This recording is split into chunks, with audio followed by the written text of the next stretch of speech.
Hi guys, Sunday morning, May 22nd. Hope to see you this evening. Yeah, this is pretty late to be getting out a Guidepost, but hey, I've been busy. Also, I've been trying to figure out, because I wasn't in the meeting last week, where we are and where we might go. And I was very much helped by some notes from Chris and Kathy, and recommend to you that you look on the pilgrimage community site, pilgrimage.circle.so, and see what Kathy posted last night about Brene Brown's Atlas of the Heart. So, with regard to, she talked about holding space and holding hostage. I want to talk to you about space and about anxiety. I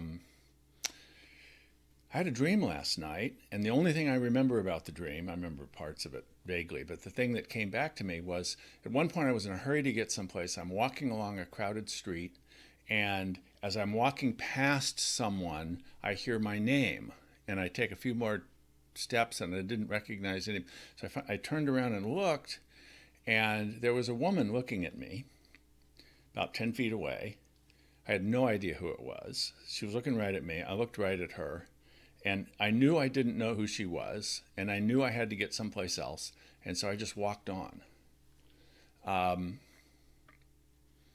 And in that moment, when we caught each other's eyes, we created a space in the hubbub. Just for that brief moment, there was a space.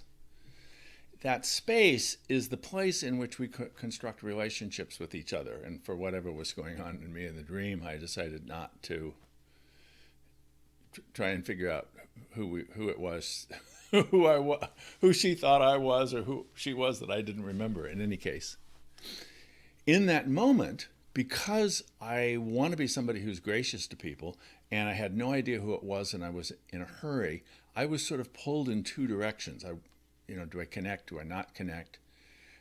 And that is the source of a phenomenon we call anxiety.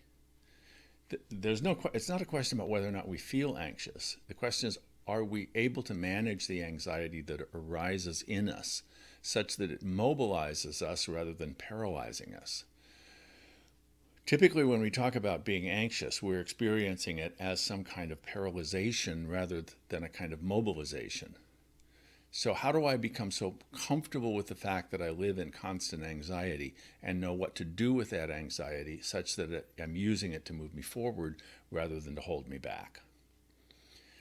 There's a phrase that we sometimes use in the helping professions called creating a non-anxious presence, which means creating a space in the relationships that we form with each other that is not infused with our own anxiety.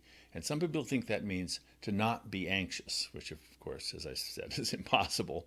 The question is, can I be so comfortable with my own anxiety in the moment that I can be present to the anxiety of the other? When we are around others who are anxious, when we are in a space with someone who is sort of off-gassing anxiety, they're sort of radiating anxiety, we will feel anxious.